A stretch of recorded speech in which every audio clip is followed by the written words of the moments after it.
Hey, it's you, man, from KC95 here. Good evening and welcome to Toasted Tavern. Your host, Scott Tobin, and the man called Wags are ready to bring you the night in sports. So pull up a stool, grab a drink, and let's get toasted.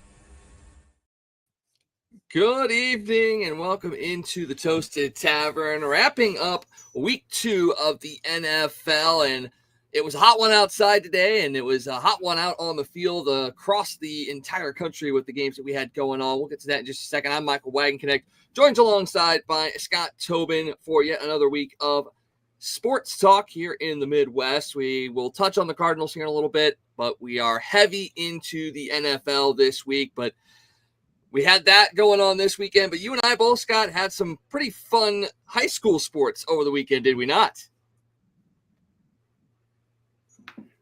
Yeah, it's been a crazy weekend, man. It was hot all over the place. You know, we had college games yesterday. We had games that were delayed all over the place because of lightning strikes. You had a game down in South Florida last night that took about 6 hours for them to play because of all the delays they had with the weather, and it was happening all over the country. And then we had the heat that pushed the start of the Mizzou game up yesterday, and you know we had heat impacting the NFL today. So just crazy weather all over the place as we're about to roll into fall, I think, right? I think we're supposed to. I mean, we got 90 degrees, I think, the rest of this week, but I think it will finally crack by the time we hit the weekend and into next week. And it's just the perfect time to have that fall weather coming in because we are getting plenty of football, high school, college, NFL related all across the board. And it was a great weekend for football, especially across the St. Louis area. The high school games were great. Mizzou played a wonderful game. Illinois played a really good game after a bit of a rough first half against their opponent. And you get into the NFL, and yes, we don't have a team here in St. Louis, but you had a lot of games that really shone well across the area and had some impact by some local products as well. Let's talk about week 2 because it's getting ready to start the Sunday night game. And we had a bunch of really fun games that occurred Thursday night and all day today. Just a quick hit for you. Which one of the games that you've seen so far has been the best of the week of week 2?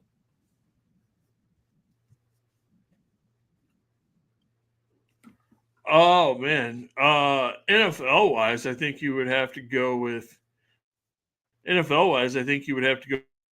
Cowboys Giants battle that we saw today, and then there were so many of them in college football. I mean, you could pick 4 or 5 games that went down to the very last second in college last night. But yeah, I think the Dallas Giants game in the NFL today would have to be your pick. And then, you know, college football, you could go with Notre Dame.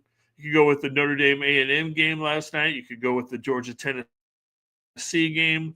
I mean, there was a bunch of them that you could have picked from in college yesterday. What about yourself?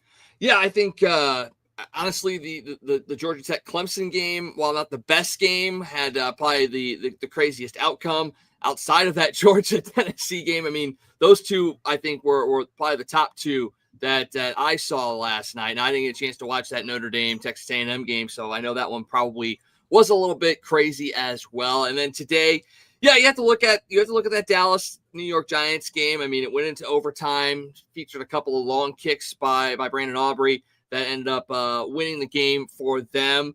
I think, yeah, that probably was the most exciting game. I mean, that Philly KC game that just wrapped up, score was tight, but I don't know if it would necessarily say it was the best game of Sunday as well. So, yeah, I think Dallas and New York today was probably the most exciting NFL game. I mean, you look at it, 74 points combined in the first 4 quarters. 41 of those points came in the fourth. And then that overtime almost went to a point where neither team scored. That's the thing. The craziest piece of it is both teams had 2 possessions, and it almost ended in a tie.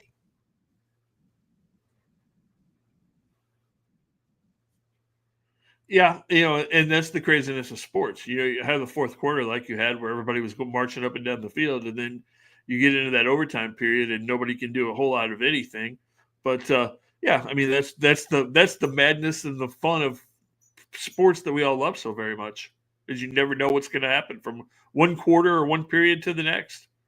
Yeah, and we saw a couple more exciting games today as well. I mean, back and forth. They went, Cincinnati and Jacksonville was a last-second touchdown in a sense for the Bengals to get that one as Jake Browning. Yes, Jake Browning, not Joe Burrow, ran the ball in for the game-winning touchdown. That's because Joe Burrow left that game with a toe injury in the first half. And Jake Browning came in, did a nice job. He was able to lead his team back, and he used Jamar Chase, Joe Burrow's favorite target, to help in that endeavor.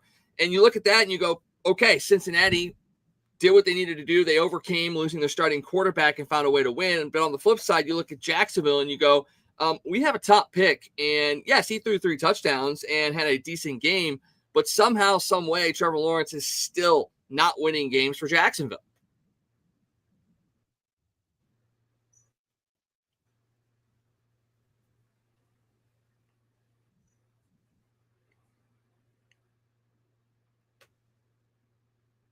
But you look at what Trevor Lawrence has gone through in Jacksonville. He's in his 4th year and his 3rd head coach and his 4th offensive coordinator. And, he hasn't had any type of stability in Jacksonville. He did get him to the playoffs in that 2nd year when they were a little bit stable. But, yeah, I mean, when you're dealing with those kind of things, I mean, it's the same kind of thing we saw when Baker Mayfield was in Cleveland, and everybody said, oh, he was the number 1 pick, but he hasn't lived up to it. Well, he had 3 coaches and 4 offensive coordinators in 3 years. And then you get him to Tampa where things are stable and look what happens. So I think if Trevor Lawrence has the same coaches, has the same system, has the same philosophy for more than a year, I think maybe you will see the player that everybody thought he was going to be coming out of Clemson. But, people forget how important that is. I mean, players can be unbelievably talented, but if you're constantly changing coaches, you're constantly changing coordinators, you're constantly changing schemes and offensive philosophies every year, you know how hard that is for a player to try to get into a rhythm and figure out exactly what they're doing, especially a young player like that that's still trying to get his legs under him coming from college to the NFL and somebody that had that much hype on him. Oh, yeah, 100%. And it kind of begs the question, you saw what Baker went through in Cleveland and found success in Tampa Bay.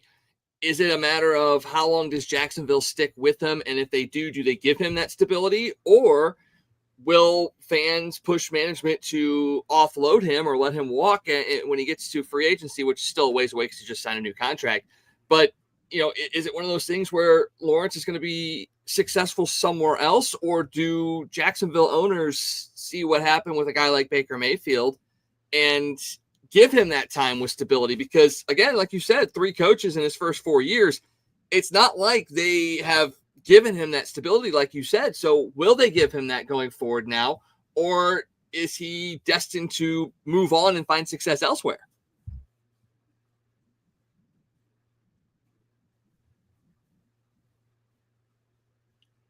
Oh, I think they will, or at least try to. I mean, you have to have some level of success as a team too for the coaches to be able to stay. But hopefully, they'll give the coaching staff more than a year and go, okay, let's move on again.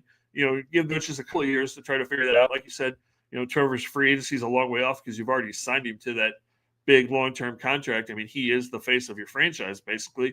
Although some people argue that maybe it's Travis Hunter now since they drafted him. And, how much of an impact does Travis Hunter have on Trevor Lawrence? The fact that you've got that young, explosive wide receiver now, too, that can kind of offset some things that you really haven't had at the receiver position because they haven't really had any consistency there because you had Christian Kirk for a couple of years and then you moved on from him, and then you've brought in a couple of other guys for a year here and there, but you've moved on from those guys. So he really hasn't had a constant supporting staff other than his running back in ATN, who he's been with him since their Clemson days. And there have been rumors of them possibly moving on from him. I know Dallas and Cleveland were both talking to them about a trade rumor possibly, at the deadline if Jacksonville struggles this year. But, that's the one piece of constant camaraderie that Trevor's really had is at Clemson and all the success they had there. So you would hate to see him then break up that little piece of stability that he has had.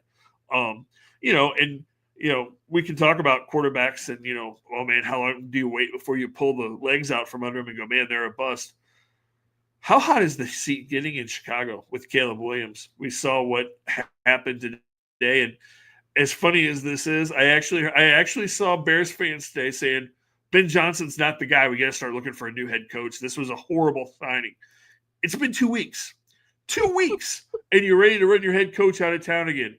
Watching, I didn't see a whole lot of football today. I saw the last couple of minutes of that game, but just watching Caleb Williams' demeanor on the sense, just watching him, I would be a little bit concerned. And it's been my concern with him going all the way back to college is, that he seems, if things aren't going well, he seems like he's kind of checked out and almost kind of pouting.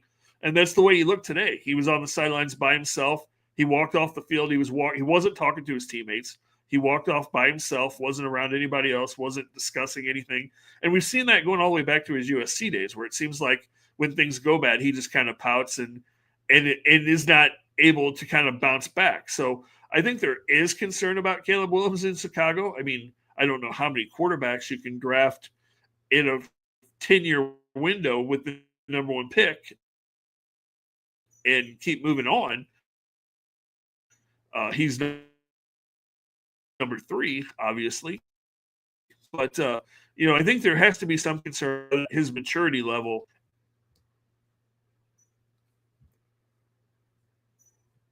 Yeah, I think so. I mean, yeah, he was 11-3 at USC in 2022, 7-5 in 2023. He had a good collegiate record, but it never was one of those that kind of wowed you. And it kind of makes you feel a little bit about, what you saw from Shedeur Sanders in college at Colorado as well, and why maybe he dropped a little bit as this past draft showcased.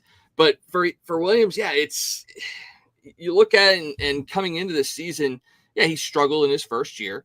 He didn't have an offensive line that could protect him, and the offensive scheme was just very, very poor. Well, now you bring in a guy that is an offensive wizard. You saw what he did in Detroit. You build up that offensive line to try and give him as much protection as possible. Yes, he maybe doesn't have all the weapons that he could possibly need there, but he's got a receiver. He's got a decent running back, and he's got a tight end. So he should have the necessary weapons for him to be successful. And granted, again, like you already said it about Trevor Lawrence, it's a second head coach in 2 years for him. It may take a little while for him to get to that point. So, and I know that Bears fans are very fickle and they want immediate results. And the fact that they're already questioning their coach makes you go, yeah, that makes sense that they're already questioning their quarterback as well. But I still think you got to give him just a little bit more time this year, along with Ben Johnson, to get their offense into a rhythm. Let everybody kind of get comfortable with the plays and the schemes and all of that stuff. And yeah, if we get to week 10 and this team still has yet to win a game, I think you really do have the good chance of taking a critical look at Caleb Williams and seeing how he fits into this scheme. Because Ben Johnson, again, this is his first year there. He has to implement his schemes. He has to make sure he has the team there that can execute those plays and that scheme. So you can't throw him out with the bathwater right away, although some teams have done that in the past, even less than a year. But he came so highly regarded, and you saw what he did in Detroit, that you have to give him time to get players in there that'll fit. But if you get to that week 10 mark and you're winless, you do have to start questioning for sure what Caleb Williams brings to this squad, because he hasn't grown in this year with Johnson, even though he had flashes last year, and he'll probably have flashes this year as well. It's something you have to question, but you can't do it right this second. No, and there's a lot of things working against Caleb Williams too. I mean, one of them is always going to be Jaden Daniels, because everybody in Chicago are saying, oh man, we made the wrong pick again. It's kind of like the thing where we made the wrong decision again for our quarterback, and that's hurting. The fact that Drake May is advancing in New England faster than he is hurting him. And the biggest thing that's going to hurt Caleb Williams in Chicago, or that has hurt him, is Caleb Williams himself, because of the comments that came out, from him and his dad, that he didn't really want to go to Chicago, and that, he wasn't sure that Chicago was the place, and he wasn't sure that comments, whether he really said them or not, the fact that they've been, brought back to them and brought up multiple times that he wanting to be a Bear in the first place, so he doesn't totally have the support of the fan base behind him anyway because of those things. Then, it's the little things that he's doing that they're poking at and going, man, is he really concerned about football? Painting his fingernails. I don't know if you saw it last week. He came out on the field when they played the Vikings and he was wearing purple and gold earrings. It's like, okay, what are you trying to do? You haven't done enough to be doing those kind of things right now. And, and the fan base is going to jump on that. They're going to go, see, he's more interested in making some kind of fashion statement or whatever his social statement, whatever he's trying to do, than he is about winning football games. And he's got to be mature enough to understand that, hey, I'm supposed to be the face of this franchise, and I haven't done enough, and I haven't matured enough and shown enough to be able to do those kinds of things yet. In 4 or 5 years, if you're winning and you've won the fan base over and things are going well, then yeah, you can start showing your personality. But until that point, when you're struggling and you're not playing well and there's all these other things going on, it's just a bad look. Yeah, and you got to have a gravitas behind yourself to be able to push, your social pieces in a sense. And I'm not sitting there saying that, raising awareness for suicide prevention and all that stuff is something he shouldn't be doing. Like, yes, if you have the ability and a platform to put that out there, I mean, we've seen it. It is a very, very important piece to be thinking about. But at the same time, you have to have that gravitas behind you to have more of the extreme pushes, like wearing, the earrings the color of your opponent when you're going out onto the field, things of that nature. I mean, you've got to have that gravitas and that again, a little bit of that maturity. The other stuff, the suicide prevention awareness and any of those other things, yeah, push that as much as you possibly can, because you have that platform now. And even if people are looking at you in a negative light and are like, oh, you're terrible, at least hopefully that piece will still stick out and stick in the back of their mind that even though, oh, we don't like this quarterback, but he did have that one thing, I'm going to at least remember that for the future. It's a fine line to walk for sure. But when you're trying to make yourself a bigger personality in a rookie year or a second year when you haven't done anything, that is a little bit harder of a thing for fans to swallow, because, it's making yourself more about you than the team. And you're not going to be winning anybody over if you're putting yourself out there grandly, yet on the field, you aren't doing anything to help your team win.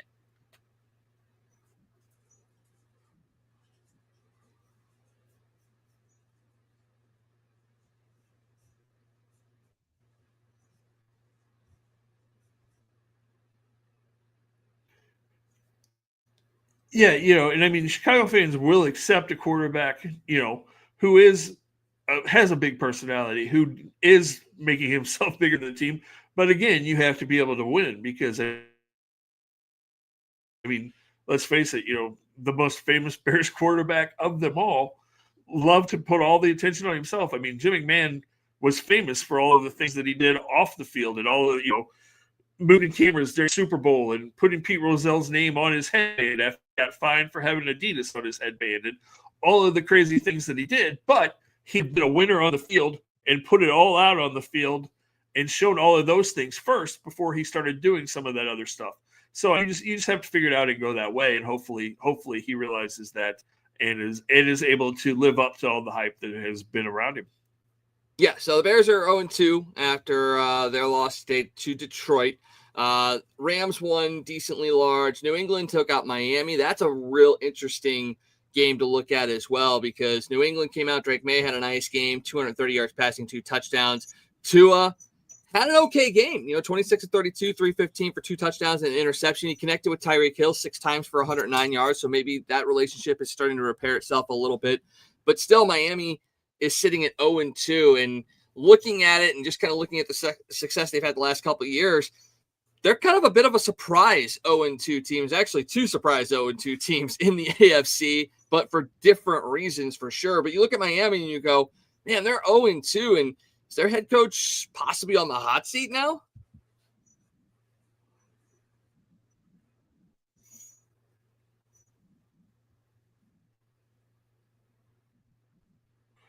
Oh, I think he is. I think he is because there have been so much expectation around that team for the last 2 or 3 years since you brought in Tyreek and drafted Jalen Waddle and Tua. And this offense was supposed to be explosive, and we've seen flashes of that, but they haven't been able to sustain that or build on it or exceed what they did a couple of years ago. As far as they've gotten is the first round of the playoffs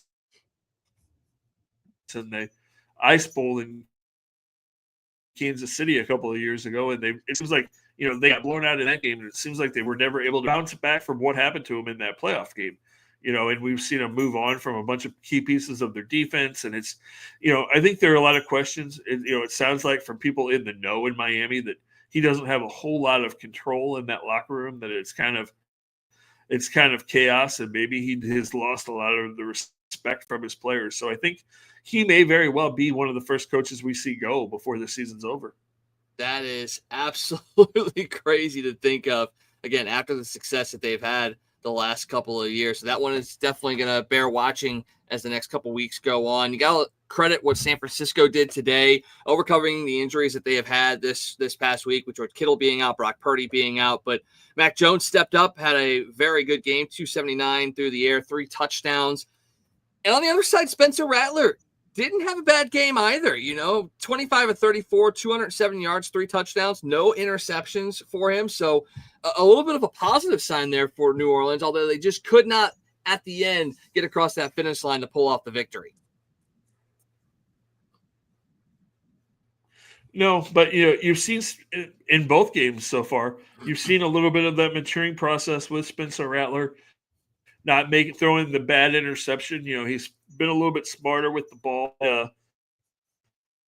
That's growth that you want to see from a second-year quarterback. So that has to be encouraging for the Saints as they try to move forward. This is kind of, I think it's safe to say the Saints in football are kind of in the same spot. You could kind of compare the Saints football season this year to what the Cardinals are doing baseball-wise at St. Louis this year. It's kind of taking a look at what you have this year and kind of trying to figure out what you need to do to compete for 2026. If the receivers you have, we saw them make a trade this week with the Patriots for a young wide receiver. I think they're trying to evaluate, do we have the receiving pieces we need? Do we have the running back pieces do we need behind Alvin Kamara?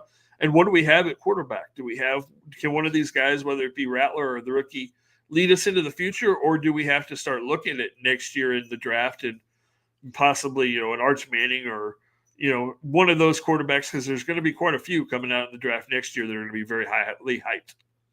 Well, after the last couple of weeks, I don't mean to jump back to college football, but you bring up Arch Manning, you bring up the Saints and teams that are potentially looking to draft a quarterback next year. He hasn't looked impressive yet for Texas this year. I mean, he's had a few moments here and there. Didn't play all that great against UTEP, but still got the win. You look at that, and coming into the season, Arch Manning was the clear-cut number 1 quarterback on draft boards. I'm not going to sit there and say, do you have a college quarterback that you see better than him or any of the rankings in that aspect? But if you're a New Orleans Saints general manager, are you sitting there going, maybe we don't want to tank for Arch in a sense? And are you really evaluating other avenues outside of the draft because he may not be the guy that you think he's going to be? I still think he is. Again, it's been 5 starts. He looked really good last week. He struggled a little bit this week. He's still trying to figure it out, and he's still got the rest of the season. I mean, we're 3 weeks into the season. He's still got 8 weeks in college. He's got plenty of time. So I think that's a possibility. And again, like we talked about, there's lots of other quarterbacks that are going to be in the draft that you could look at. Carson Beck, one in Miami, for example, that is going to be, pro ready when he comes out of school. So, there are lots of options there in the draft, or, you can always explore free agency if you get to that point and feel that's your best bet. Lots of different options for sure for New Orleans if they choose to go that route.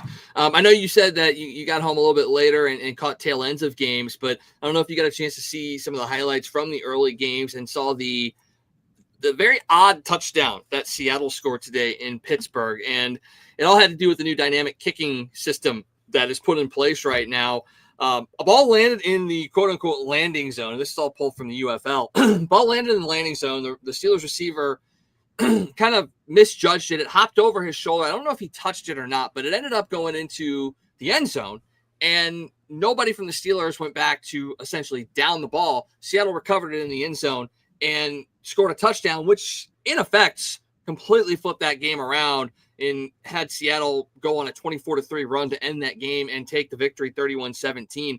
Did you get a chance to see that play? And then B, are you surprised that a Mike Tomlin-led team wasn't aware and up to date on that policy and allowed that to happen? It's funny. I was actually listening to that game in my car as I was headed home this afternoon, and so I heard it happen on the radio. Yeah, I kind of knew the rule change and how all that was playing out, and obviously the Steelers weren't exactly 100% sure of how that all worked out, as they were kind of confused, and we saw the fans in Pittsburgh extremely confused as everything was going on today. There's so many weird rules on kickoffs and special teams now. I know it's all in trying to keep people healthy and try to keep major injuries from happening on kick and punt returns. But, some of it's almost kind of comical watching some of these things that they've put into the league to try to make things safer. It almost detracts from the game more than the safety issues really help, I think, in some ways.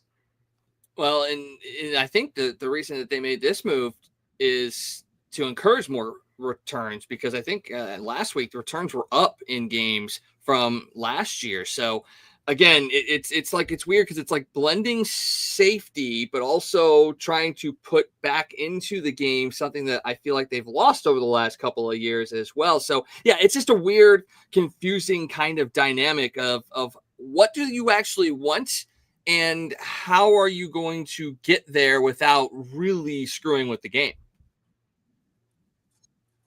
Yeah, and they have changed so much. You've taken out the wedge, you've taken out different things in kick returns, trying to make it safer. And I think you're right. I think returns were up a little bit last year because of the landing zone and the way they're doing some of these things. But it's just, for somebody that grew up watching football, some of these things, it's like, man, that's not really football. That's, and I understand. Again, like I said, I understand trying to prevent serious injuries because none of us want that. And we saw a couple of pretty serious ones happen in college football last night if you were watching games around the country. So I understand it, but at the same time, it does take away from the game in some aspects. Well, for Seattle, here's a stat that is a bit surprising. In their last 25 games that have started before 10 a.m. Pacific time, so pretty much anytime they go to the East Coast in that area, Seattle is 20-5 in those games. If I would have known that going into the day, I probably would have picked them instead of the Steelers, because that is a heck of a record for a team traveling to the East Coast, because we see a lot of these West Coast teams, when they go to play those early games on the East side, they are not ready for it. But for some reason, Seattle, they've got the formula down, and they are dominant on the East Coast. Yeah, that is odd. I kind of looked at that too and thought, oh, Seattle in Pittsburgh? Yeah, I'm taking the Steelers. Kind of the same thing you were thinking. Oh, so often teams that make that West Coast to East Coast trip are a little bit sluggish. But for whatever reason, yeah, they've figured it out. So I'm sure some other teams are going to be trying to study what they're doing to figure out how to make that work for themselves. That they probably will. Let's look at some of the afternoon games, the late afternoon games. Had an absolute thriller in Indianapolis, and probably one of the surprise teams to start this year are the Colts. They're 2-0 after a dramatic comeback in a game against Denver, a team that we believe is on the rise and can challenge in that AFC West. Maybe not necessarily challenging the Chiefs, maybe challenging a team like the Chargers. But they ended up having a game-winning kick that they missed, but a leverage call was called against Denver, gave them another shot, and allowed them to kick the game-winning field goal to come away with a 29-28 victory and move to 2-0. Daniel Jones, 316 yards through the air and a touchdown. Very much game management in this game. And another fun stat to put out there as well. Colts became the first team in NFL history to score on each of their first 10 offensive possessions of a season. So you look at that and you go, Daniel Jones leading a team to scoring drives in the first 10 offensive possessions of a season. Is this the same Daniel Jones we saw in New York with the Giants? And if that's so, if that's not the case, if he is actually a good quarterback, are Giants fans worried now because they got rid of the wrong guy? Yeah, I mean, it's definitely an indictment, it would seem, on the talent and the ability of the Giants to put a good team around him. I mean, to see him go into Indy and put up the numbers and do the things he's done in the first 2 weeks of the season. I mean, obviously, he's gone into a much better situation with a whole lot more talent in Indianapolis than he had dealt with the last couple of years with the Giants. Because, I mean, let's be honest, for most of his career with the Giants, he had Saquon, and that was pretty much it. He didn't really have anybody to throw to. And Saquon was kind of injury prone in a couple of those years. So, it was Daniel Jones trying to figure it out all by himself. And, let's be honest, the one thing that people remember about Daniel Jones and his Giants tenure was his bumbling, stumbling, almost touchdown run where he tripped over his own feet and fell untouched in the middle of the field. I mean, that is the highlight when you think of Daniel Jones and the Giants. Well, Saquon and Daniel Jones 4-0 to start the season. The New York Giants are 0-2. So sorry, Giants fans, but you may be in for another long season, especially considering, you got Russell Wilson at quarterback and he's good at times and not good at others. So we'll see how that goes. Carolina, Arizona was also another really fun game to watch. The Cardinals came away victorious, but Carolina led pretty much every major category in the game. It was just a fumble recovery for a touchdown that essentially proved to be the difference, and that was the first score of the game.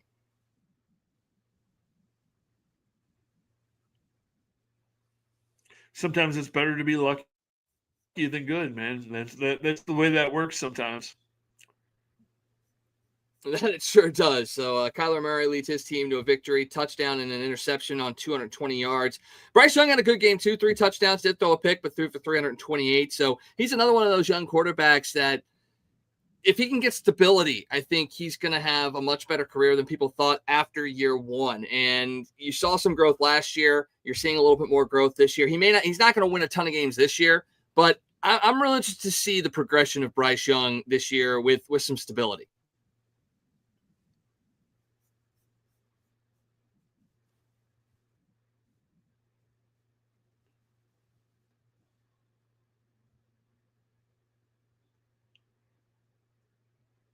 Yeah, I'm high on Arizona going forward, man. I think with Kyler and with Marvin Harrison Jr., I think they've got that quarterback wide receiver combo now. So I think Arizona is going to be a team that's going to be somebody that you really have to watch out for in the NFC West over the next few years.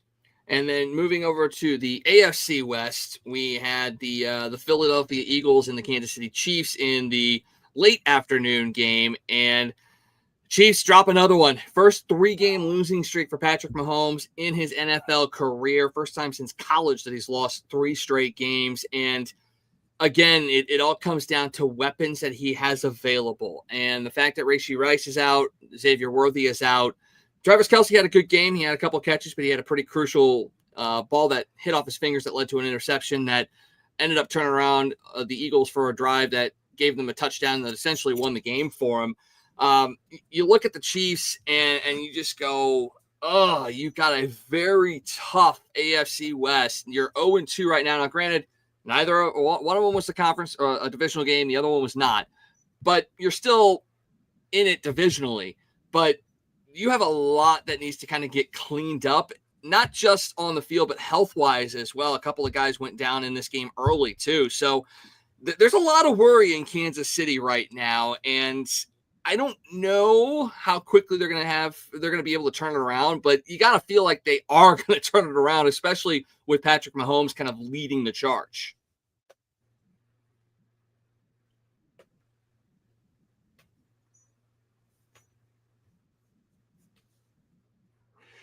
Yeah, I mean, I think so. I'm not super worried. I mean, I think everybody knew with Rice suspended for these first few games, it was going to be a struggle. And then with Worthy getting hurt, that really took away your ability to stretch the field. It was like, okay, what is this offense going to be able to do? And you've still got an offensive line that's not very good. You need some work there. And, Travis Kelce, like you said, for the most part, had a good game today. That one catch in the end zone, who was that on? Patrick kind of led him a little too far on that pass, although it looked like Travis was a little late getting his head turned around to react to that ball. So I kind of blame both of them on that one, and then it was just one of those fluke things that hit off your hands and bounced up in the air. And, when that happens, bad things usually happen when a ball gets tipped in the end zone like that. And we saw that happen. But you can't talk about this game today for the Chiefs and not say that might have been the worst refereed game I've seen this year in the NFL, because the refs were absolutely awful in that fourth quarter. I mean, the Eagles had 3 or 4 false starts that they completely missed. And I mean, it wasn't even close. One time you had your guard and your center and your tackle, all 3 move, and they didn't throw a flag. Well, it gets pretty bad when Tom Brady, the master of, getting every single little inch of advantage he possibly can, is the one calling it out, saying, why is that not offside? Or why is that not a false start? Why is there not a flag? Blah, blah, blah, blah, blah. I mean, I have not watched a game with the Eagles where a broadcast has actually called out the amount of penalties that the Eagles are committing on the quote unquote tush push. Now, it has come about in other conversations, in pregame and postgame shows, halftime shows, all that kind of stuff. But directly in the middle of the broadcast, of the play-by-play, to have that being called out and the refs not doing anything about it, it really makes you sit there and go, they have to take a look at this. I mean, it's been looked at already once before and they found it to be quote unquote legal, but now with these linemen getting that extra little half a second to get the leverage that they're getting, they have to figure out a way to either get some look in there that'll signify if it's a false start, or find a way. I don't want to say ban it because it is a legal play, but there's got to be something done. Yeah, no, you can't have that. I mean, there's, like Tom said a couple of times, there's absolutely no way to stop that if they've got their momentum already going because you've allowed that false start to happen. And so, yeah, the league's got to look at that. They've got to look at that tape today. And, something needs to be said tomorrow by the NFL, because it was brought up multiple times today and it was blatantly obvious. I mean, there's no way to say, it was questionable. No, there was nothing questionable about it. I mean, the refs blew those calls multiple times and it affected the outcome of the game. So yeah, it's going to be really interesting to see. I would be shocked if there's not a statement from the head of the officials or from the league itself in the next couple of days, just about the fact that they've got to look at that and the refs have to be better and make sure that that doesn't happen, because, that's just that it affects the outcome of plays. It affects the outcome of games, and that can't happen. Well, and I'll say this. The Kansas City defense was really good today. They gave up 20 points, but a lot of that was the beneficiary of those tush pushes that resulted in more yardage being gained and downs being advanced and all that. The defense played a really, really good game. They had two breakdowns in the defensive backfield, and one of them was the big catch there by Smith that set up the essential game-winning touchdown. But outside of that, very impressed with that Kansas City defense, something that they struggled with a little bit last year and forced the offense to kind of have to find ways to put points up on the board. But you look at the offense for Kansas City, and we've already talked about it. I liked what I saw from Tyquan Thornton in this game. Yes, really only had the one catch that was the touchdown, but he had a couple of targets that he got his hands on that, if he brings it down, could have changed the aspect of that game.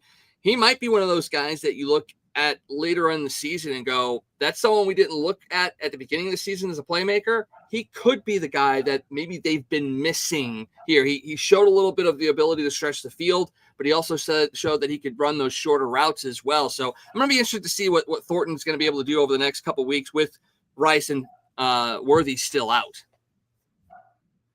Yeah, they need him to step up and really emerge and kind of become that guy, because, like you said, those two guys out, and even when you get both of those guys back, how sharp are they going to be? Worthy coming back for the injury, and then Rice hasn't really played for a year and a half at this point when you get him back. So, they need the kid to step up and figure it out. And man, how different would that game have been had Mahomes hit him when he was running down the sideline wide open? If Mahomes hits him with that pass with 6 minutes left in that game, he walks into the end zone, and that probably changes the complexion of the last few minutes of that game, as compared to Chiefs scoring with 2 minutes left and, having to go with the onside kick. If you score there, it changes everything because you put your defense back out on the field, try to get a stop, and who knows what happens. So, just one of those misses, and it was a bad miss, which we don't see Patrick have a whole lot of those, but that one was bad. That certainly was. Well, take a look at how we've done so far this week. Scott 9-4. I'm 8-5 this week. That pulls you within one game of me in the season standings. It is only week 2, and you got a chance to tie me up because we have a differing pick in the first Monday night game tomorrow, the Tampa Bay Houston game. So we could be tied going into week number 3. So pretty good picks though from us the first 2 weeks. It looks like even with all the craziness that happens in the first 2 weeks, we've done pretty good making the picks so far. Yeah, not too bad because first few weeks of the season are always so wild because you never know what to expect. You never know what teams are going to look like. You think but until the season gets started, you never really have a good feel for how these teams are going to come out. So, to be where we're at right now is not too bad. All right, let's jump over to college real quick, talk a little bit about Mizzou. They moved to 3-0, and they've got a big game against South Carolina coming up on Saturday. Last week, we were real high on the fact that this was going to be a college game day game because it was potentially going to be a ranked South Carolina team coming in here against a ranked Missouri team. Everybody was hyped up about it. There was a lot of rumors out there. It was either going to be the 6th game on ESPN or 6:30 on ABC. And it was tracking that way, especially the way Mizzou played on Saturday. They took care of business against Louisiana. That's a usual trap game for them, and we got to be careful because the UMass game in a couple weeks could be a trap game as well. But they did what they needed to do. It's unfortunate, though, for South Carolina because not only did they lose to Vandy and fall to 2-1, they also, in the game at least, lost their quarterback, still waiting to find out if he is not going to play on Saturday. So that dropped that game from a potential game day one to the 6 o'clock ESPN game. Still prime time for Mizzou, which is really good to see a night game. But a little bit of a downer for people because that may have been the chance for game day to come to Columbia and see the raucous crowds that can come out there and what Mizzou is all about. It hurts. You were hoping to do that. I'm going to put this out there right now, though. The big chance for game day 3 weeks from now when Alabama comes to Mizzou, look for that game to be if Mizzou does what they're supposed to do in the next couple of weeks, because Alabama looked really good like last week or this week. Look for that game, the first weekend in October to be Mizzou, Alabama, and be that 6:30 game and possibly game day. If Mizzou can beat South Carolina and not stumble against UMass, I think you're looking at a real good shot at that happening now. And tough break for South Carolina. They were playing really well. There was a lot of hype about Sellers. There was even some Heisman hype around Sellers, the South Carolina quarterback. Came out, had a rough start to the game against Vandy yesterday, and then got hurt. And then South Carolina just kind of crumbled. Their defense has looked rough all season long. They can't stop the run, which if you're a South Carolina fan, coach, and you're struggling with your run defense, and you're looking around going, oh, crap, we're playing Mizzou next week. Mizzou ran for 416 yards yesterday. So, you've got Mizzou has already got 3 running backs that have run for 100 yards in a game 3 weeks into the season, and Hardy's done it Hardy's done it 3 times, and then you have 2 other backs that have done it. So, that has to be scary for any defense. And then with what Mizzou's done passing-wise, and I don't know if you saw this stat today. Mizzou's the only team in the country. They're ranked 5th offensively and 6th. They're the only team in the country to be ranked in the top 10, both offensively and defensively right now. So, that is highly impressive. Mizzou's a real threat. I do have some serious questions though. When the AP poll came out today, I was like, wait a minute, what are we doing here? Because how does Notre Dame stay ranked when you're 0-2? I mean, I know you've lost last minute to 2 top 25 teams, but you're 0-2 and you're still in the top 25. South Carolina goes from 11th. You're 2-0, you're 11th in the country. You lose to Vandy, and then you fall completely out of the top 25.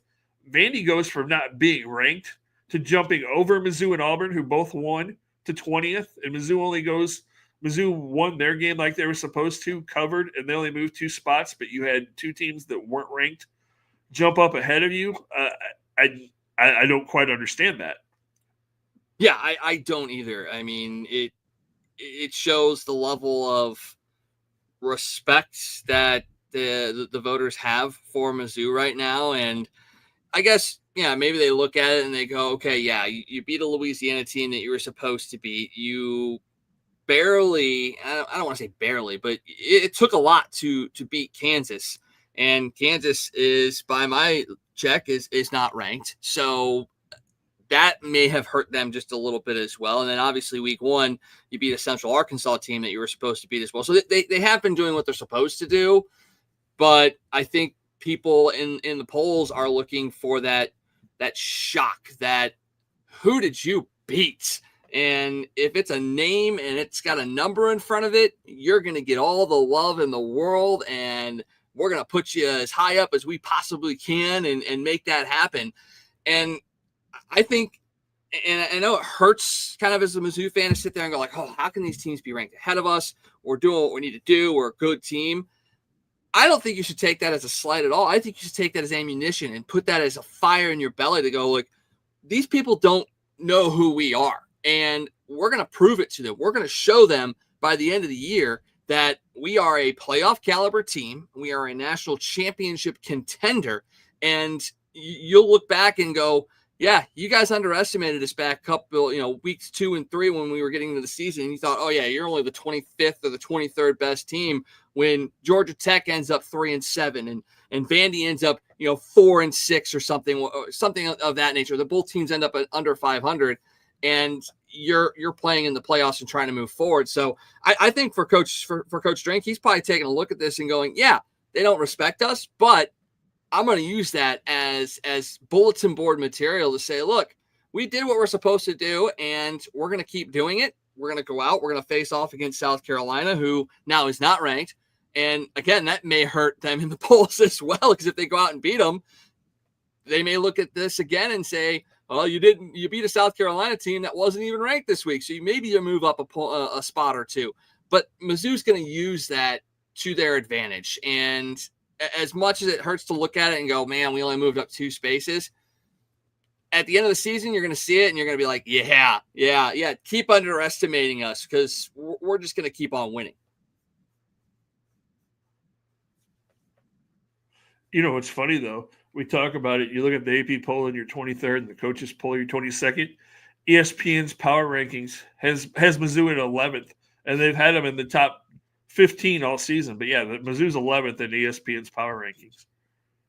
Yeah, keep coaches, keep underestimating us, and let Drink build up that animosity that his players must feel, and they'll just let loose against any team that they are going to face this year, because this, and I know we've said it the last couple of years with this team, but this team is a different team. And no slight to Brady Cook in any way, shape, or form. What he did in a Mizzou uniform was epic. He did some amazing things. But this team has a different quarterback, a different type of quarterback. This team has multiple running backs that are dynamic. They've got wide receivers that complement the system that's being run and the quarterback that's throwing in the ball.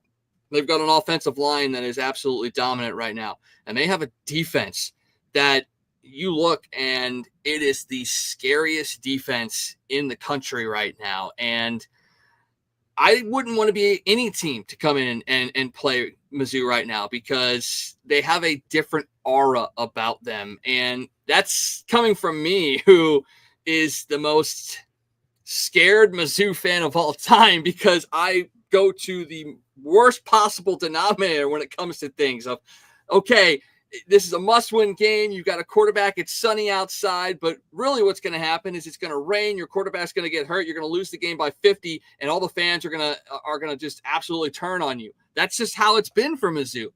But this has a different aura about it, and I think it's because they themselves are not putting the cart before the horse. Last year, it felt like they were. Last year, it felt like they were touting themselves as a playoff contender. This year, it's completely reversed.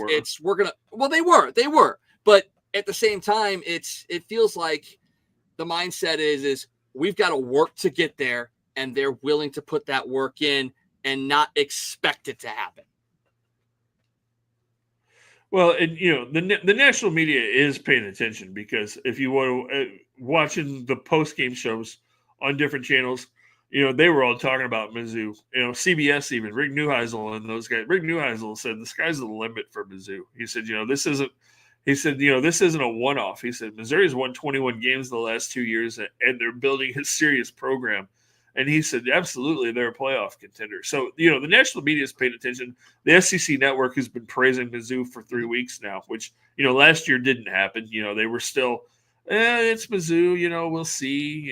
They won 11 games and they beat Ohio State last year. And, but now, as you're doing it for a third straight year, it's kind of back to where it was, with Gary Pinkel after they played back-to-back championship games in the SEC, a decade ago, where people are starting to go, okay, Mizzou's building a program, and we can see that we can see the future of this thing, and we can see that it's bigger, and it's bigger right now than it was under Gary Pinkel. I mean, there's way more talent in this program. Eli's done an unbelievable job of bringing kids in, and he's doing something that Pinkel wasn't able to do. I mean, yeah, we got Jeremy Macklin, but that was really the only St. Louis kid that really went to Mizzou and shined during the Gary Pinkel days. They still just really weren't jumping on the bandwagon to go down there.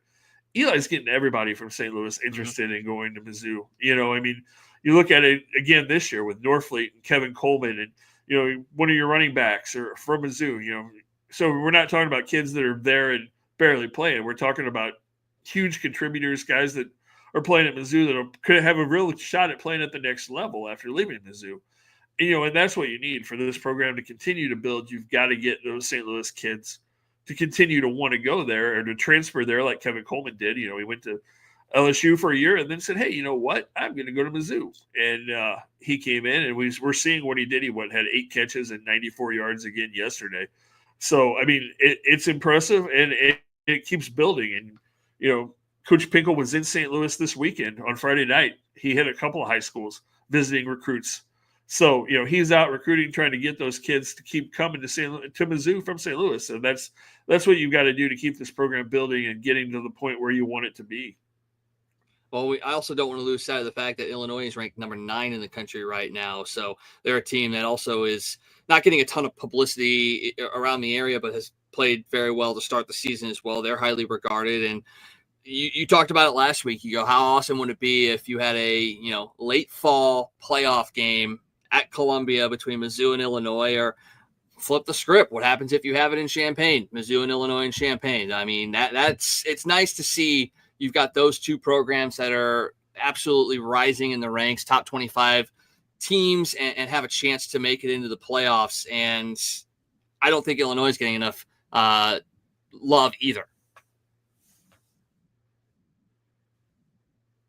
No, they're not, and they've got a big test this week. They're playing Indiana on Saturday, so they've got a big challenge. Although Indiana's 22nd, where Illinois is 9th, which is really impressive that they've got that 9th spot in the rankings right now. And you watch Illinois. Last night I was watching them.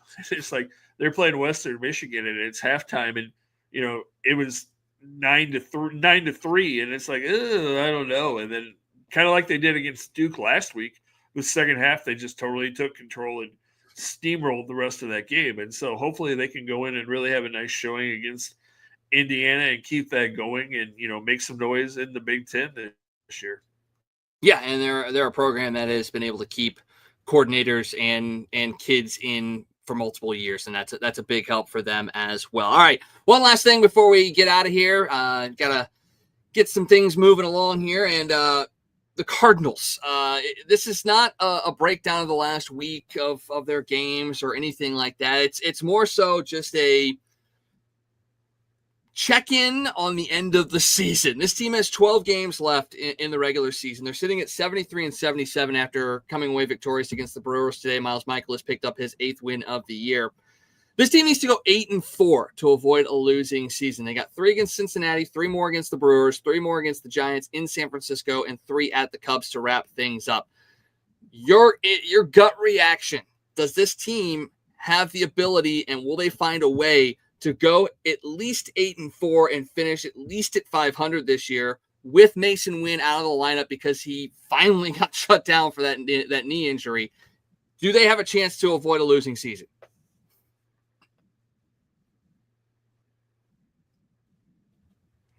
It's not going to be easy. They do have a shot. And, you got Brendan Donovan back, and apparently Nolan Arenado is coming back in the next couple of days. So, maybe that gives you a little bit of a boost, although we still don't really know how healthy Nolan is. Although I guess he's healthy enough to come back into the lineup, so we'll see what happens. But it's not going to be an easy thing to do just because you're not at 100% health wise with a bunch of these guys, and it's been a long, rough season. But go out there and fight and get as close to 500 as you can. And as we talked about the other night, while this season didn't go exactly the way we'd hoped, with all the injuries and with all the turmoil and all the moves at the trade deadline, the fact that they're still right there on the verge of a wild card spot, I think all admit that they're not going to make it, but the fact that they've been in contention to this point is still impressive with what they've dealt with all season long, with the injuries, with the trades, with the bad starting pitching, with all of those things. They've still found a way to keep themselves at least semi-competitive most of the year. And so that's an impressive thing. And so you want to go out as strong as you possibly can this next week and 2 weeks and see what it lays, and then get ready for the offseason, because I'm telling you what,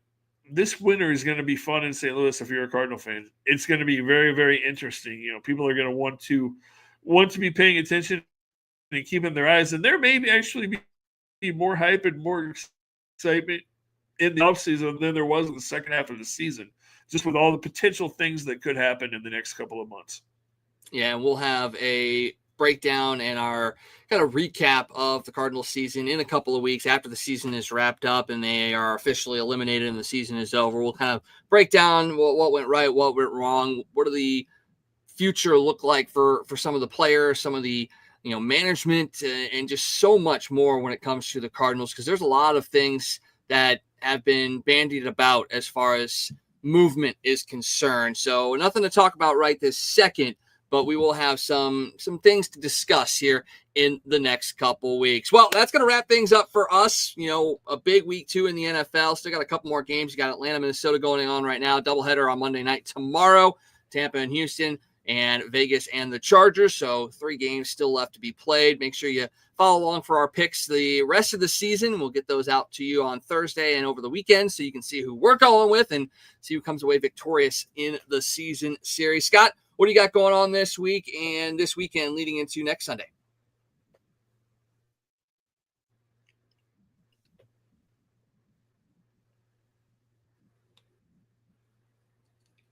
I will be at the ballpark all week this week. I will be there for the final 6 games at Busch Stadium. So lots of stuff going on with the Cardinals. And then I have some football and some softball high school wise that I'll be broadcasting, cramming in over the weekend as well. So very busy. And it's my birthday this week on next Sunday. So a lot going on this week. So it'll be a birthday blowout next Sunday here on the Toasted Tavern. So make sure you wish Scott well next Sunday for his birthday. And yeah, make sure you get out to support the players for the Cardinals if you possibly can as well, because it's not their fault that this team has been through the ringer, but you should go out and support them if you can. Yeah, absolutely. Get out there. If nothing else, get out and see Nolan Arenado just in case. This may be your last chance as a Cardinal to see him at Busch Stadium. So go out and send him off in style if in fact this is the end of the Nolan Arenado era in St. Louis. Well, that's the end of our time today. It's not the end of an era here in St. Louis for us. So we will say goodnight for this week. For Scott Tobin, I'm Michael Wagenknecht, saying so long from the Toasted Tavern. Have a great week, and we will see you next Sunday.